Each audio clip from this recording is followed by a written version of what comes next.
Buenos días. Continuamos nuestro relato de la Guerra Civil Española en tiempo real. Hoy es 30 de abril de 1938 y el título en apariencia contradictorio de este capítulo se refiere a dos obras artísticas que se publicaron de diferente manera el mismo día, el 25 de abril de 1938. Homenaje a Cataluña es un libro de George Orwell, el escritor británico trotskista, del que ya comentamos su estancia en España entre el 26 de diciembre de 1936 y el 23 de junio de 1937, alistado en las milicias del Partido Obrero de Unificación Marxista, el POU. Estuvo en Barcelona y en el frente de Aragón, siendo testigo de los sucesos de mayo en la capital catalana, y por lo tanto el libro, que es una especie de novela-reportaje, reconstruye los acontecimientos de esos días desde un punto de vista muy particular. El libro aunque naturalmente defiende al bando republicano, es muy crítico con el gobierno de la República, ya que considera que se había enfrentado contra los trotskistas y anarquistas de manera injusta, siguiendo directrices de Moscú, de la Rusia soviética. Por lo tanto, hay más ataques al republicanismo, al gobierno republicano y al comunismo soviético que al propio bando franquista, al que se da por seguro que es el enemigo, pero es principalmente una crítica interna narrada naturalmente con el estilo literario que caracteriza a este autor. La edición publicada en el Reino Unido el 25 de abril de 1938 fue un relativo fracaso, fue muy limitada. De las 1.500 copias solo se vendieron 683 y de hecho el libro tardó mucho en llegar a España y al principio de manera incompleta. Naturalmente durante la dictadura no se publicó ni naturalmente se tradujo, y en la transición, en 1978, se publicó una edición resumida. No sería hasta 2007 cuando se puede disponer de una traducción completa y una edición completa de Homenaje a Cataluña. Esto en cuanto a la obra literaria publicada por Orwell esta semana, pero también esta semana, exactamente el mismo día, 25 de abril, se ha estrenado en España la versión en español del documental norteamericano Spanish Heart, Tierra de España o Tierra Española. Es un documental producido por la Asociación de Intelectuales Antifascistas norteamericana Contemporary Historians y fue dirigida por el holandés Joris Ivens. Llegó a España en enero de 1937, acompañado por su ayudante John Ferno y por el célebre escritor John Dos Passos. Luis Buñuel, director de cine republicano español, sirvió de contacto en España, donde permanecieron 4 meses rodando, principalmente en la localidad madrileña de Fuentideña de Tajo, cerca de la provincia de Cuenca. En el documental, que dura 50 minutos, aparecen discursos del Partido Comunista de España en los que se celebra la creación del Ejército Popular. Hablan José Díaz, Enrique Lister, Dolores Ibárruri y también el presidente Manuel Azaña. Durante los 4 meses de rodaje, a mitad de los 4 meses de rodaje, se incorporó Ernest Hemingway en el proyecto, y finalmente el preestreno del documental fue en la misma Casa Blanca de Washington, donde Franklin Roosevelt asistió a una proyección privada el 8 de julio de 1937. 3 días después se estrenó comercialmente en países, la versión en inglés se estrenó en Estados Unidos y diferentes países europeos para recaudar fondos en apoyo de la República.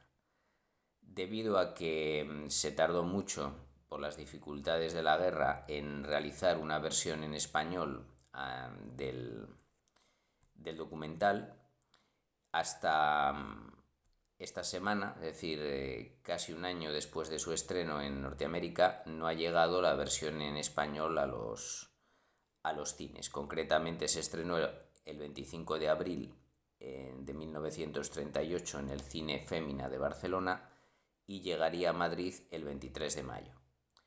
Por desgracia, las copias de la versión española se han perdido, probablemente destruidas por la censura franquista, y solo se conservan copias en inglés de la versión original, que están naturalmente disponibles en YouTube.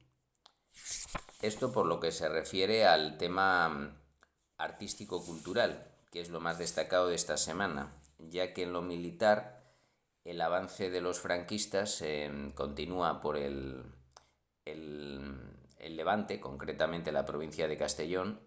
La cuarta división de Navarra, perteneciente al Cuerpo de Ejército de Galicia, consigue tomar el mismo día, 25 de abril, la fecha en que estamos hablando de estreno de estas obras, la localidad de Alcalá de Xivert.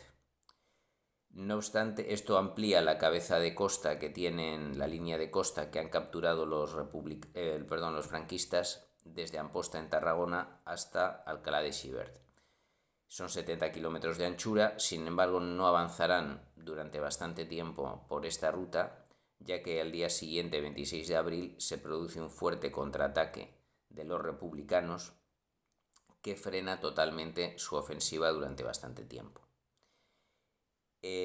Además, el 29 de abril llega un frente de lluvias que paraliza las operaciones en la costa levantina durante 5 días. Por lo tanto, la semana siguiente veremos cómo continúan las operaciones en el sector de Levante. No hay novedades en otros frentes, pero sí en la política internacional. Apenas ha pasado un mes y medio desde que Hitler se anexionó Austria, cuando hay novedades en Europa Central. El día 24 de abril, Konrad Heinlein, jefe del partido alemán de los Sudetes, presentó el programa de Karlsbad en la localidad checoslovaca de Karlovy Vary. Es el nombre checo de Karlsbad. El partido alemán de los Sudetes representaba a la minoría étnica alemana en el territorio fronterizo de Checoslovaquia con Alemania, que es una región donde la población alemana era mayoritaria sobre la checa, pero naturalmente era una minoría étnica dentro del nuevo Estado checoslovaco creado tras la Primera Guerra Mundial. El avance pangermanista hacia Austria animó al partido alemán de los Sudetes a defender sus derechos, pero dentro de un punto de vista progermánico y nazi. Es decir, la ideología del partido alemán de los Sudetes era equivalente a la del partido nazi alemán y al austríaco, que ahora ya se habían unificado. De hecho, el discurso o programa de Karlsbad había sido ya pactado previamente con Hitler, que solo 15 días después de la anexión de Austria, del Anschluss, se había reunido con Heinlein en Berlín los días 28 y 29 de marzo. El programa de Karlovy Vary o Karlsbad establecía que la minoría étnica alemana iba a solicitar al gobierno de Praga una serie de derechos que iban más allá de lo puramente autonómico, como nombrar sus propios funcionarios, tener su propio autogobierno. Es decir, eran unas demandas, teniendo en cuenta la constitución de la República Checoslovaca, inaceptables para el gobierno, de manera que se daba por hecho que el gobierno de Checoslovaquia iba a rechazar, y entonces entraría el ejército alemán para defender a esta minoría étnica y se anexionaría a los Sudetes. De hecho, 3 días antes del discurso de Karlsbad, Hitler dio instrucciones al mariscal Keitel, comandante jefe del alto mando de la Wehrmacht, le dio instrucciones para que preparara una invasión de Checoslovaquia, porque se preveía que la respuesta del gobierno checo a las demandas de los Sudetes alemanes, de los alemanes de los Sudetes, iba a ser negativa y a medio plazo el ejército alemán tendría que intervenir en Checoslovaquia. Esto puede dar un giro a la política europea, incluso puede desencadenar un conflicto entre Alemania, las potencias occidentales, Francia y Reino Unido, tal vez incluso la URSS, así que habrá que estar pendientes de cuál será la reacción del gobierno checoslovaco a estas demandas y qué harán el resto de potencias, empezando por Alemania nazi, y si esto puede tener alguna influencia con la Guerra Civil Española. De momento hay muchas cosas abiertas, tanto en el plano militar en España como en la política internacional, así que lo iremos viendo a lo largo del próximo mes. Muchas gracias por escucharme y hasta pronto.